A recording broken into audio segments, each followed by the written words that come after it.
جمالدین 30 سال باز در این چهارآشانه‌ای که در زمان شوروی ساخته شده است زندگی می‌کند. این بنا در دهه شاهنبری ناحیه حصار جایگیر بوده 32 عائله در آن مسکونند. تصمیم حکومت درباره ساختن بلندآشانه در روستاها را ما به او خبر دادیم و فکر او را پرسیدیم از کسی که سالها در دهات در این گونه بناها زندگی می‌کند. او این تصمیم را عاقلانه می‌داند، ولی به گفته او زمین‌های از این حساب صرف شده باید به خاطر کشت زراعت به ساکنان این خانه‌ها داده شوند. اكو خلق توجیک به مال حال زندگی کردن نمیتونه.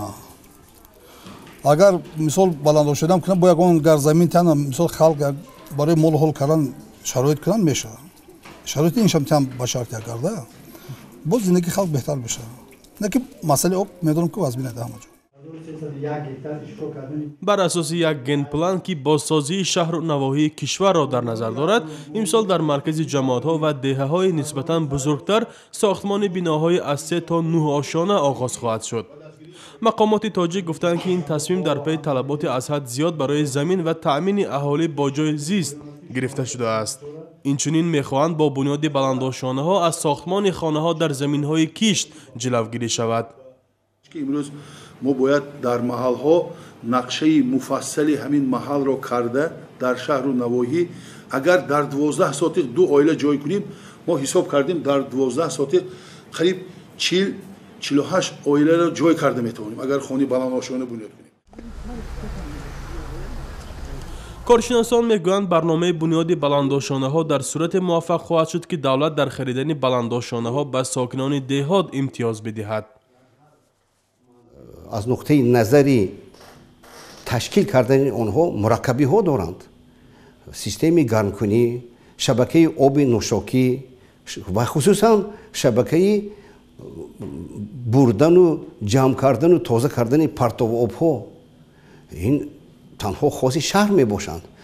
به نظری اکادمیک حامیدوف از نقطه نظری مبلغ گذاری نیز خریدن چنین منزل ها برای مردم دهات خیلی گران می افتد چون که خرج بنیاد آنها نیز بالا می رود. به نظری کارشناسان ساحه این مشکل یگانه نخواهد بود. از طرف دیگر پرابلم زلزله نااستواری طرح بنا جایگیر شده بنا در پسخانگاه تو تل و تپه ها البته این چیز طلب میکند خرج و مرج زیاد مهندسی علاوه را. برای همین هم به فکرم از این نقطه نظر هم این معماهای زیاد را به میان آوردنش ممکن. مشکل دسترسی ساکنان به منزل زیست در تاجیکستان موضوع داغ است. 80% مراجعات ساکنان به حکومت‌های محلی نیز سر دریافت پارچه زمین برای بنیاد منزل زیست بوده است. از روی حساب کمیته دولتی اداره زمین و گیاه‌دزی نیز دوام 25 سال استقلال 120,000 گکتار زمین برای بنیاد منزل زیست به ساکنان داده شده است که در مقایسه با 70 سال تاجیکستان شوروی تقریباً 1 برابر بیشتر بوده است.